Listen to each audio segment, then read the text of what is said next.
आता एक दुःखद बातमी आहे। ज्येष्ठ अभिनेते धर्मेंद्र यांचं निधन झालंय। IANS वृत्तसंस्थेनं ही माहिती दिलेली आहे। वयाच्या 89व्या वर्षी त्यांनी अखेरचा श्वास घेतलाय। तर ज्येष्ठ अभिनेते धर्मेंद्र यांचं निधन झालंय। IANS वृत्तसंस्थेनं हे वृत्त दिलेलं आहे। वयाच्या 89व्या वर्षी त्यांनी अखेरचा श्वास घेतलेला आहे।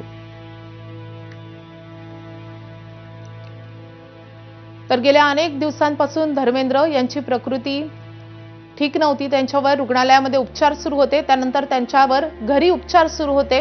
त्यांना डिस्चार्जही मिळालेला होता आणि आज त्यांची प्राणज्योत मावळलेली आहे, अशी माहिती IANS या वृत्तसंस्थेने दिलेली आहे। धर्मेंद्र यांचं वयाच्या 89व्या वर्षी निधन झालंय। वेदांत नेब आपले प्रतिनिधी आपल्या सोबत आहेत। वेदांत,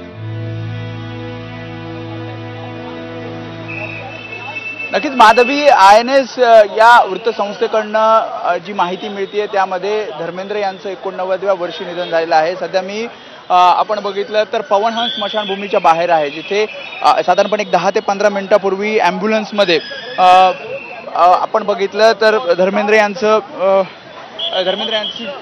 आपण जर बघितलं तर शव हे आतमध्ये नेण्यात आलं। शिवाय आपण बघितलं तर काही जवळचे नातेवाईक सुद्धा आतमध्ये गेल्याचं आपल्याला दृश्यांमधनं पाहायला मिळतंय। हेमा मालिनी सुद्धा इथे दाखल झाल्याचं पाहायला मिळतंय आणि मोठी गर्दी आपल्याला या सगळ्या परिसरामध्ये पाहायला मिळते। त्याशिवाय सुरक्षा सुद्धा वाढवण्यात आलेली आहे।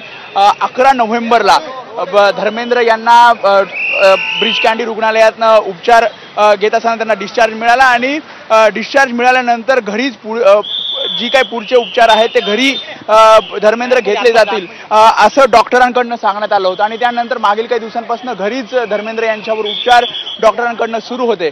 मात्र सध्या जी माहिती मिळते IANS या वृत्तसंस्थेकडनं धर्मेंद्र यांचं निधन झालेलं आहे आणि काही जवळचे नातेवाईक हे आपल्याला याच विलेपार्लेच्या पवनहंस स्मशानभूमीमध्ये आलेले आपल्याला पाहायला मिळत आहेत। जी आपण माहिती घेतली तर हेमा मालिनी सुद्धा आलेले आहेत, त्याशिवाय बॉबी देओल सुद्धा आलेले आहेत आणि काही जवळचे अगदी मोजके नातेवाईक हे इथे स्मशानभूमीच्या इथे आलेले आहेत आणि थोड्याच वेळात धर्मेंद्र यांच्यावर अंत्यसंस्कार केले जातील अशी सुद्धा माहिती आहे। मात्र परिवाराकडनं अद्याप अधिकृतरित्या ही माहिती आलेली नाहीये। अजूनही सांगितलं जात होतं अगदी सकाळपर्यंत की त्यांची तब्येत ही नाजूक आहे।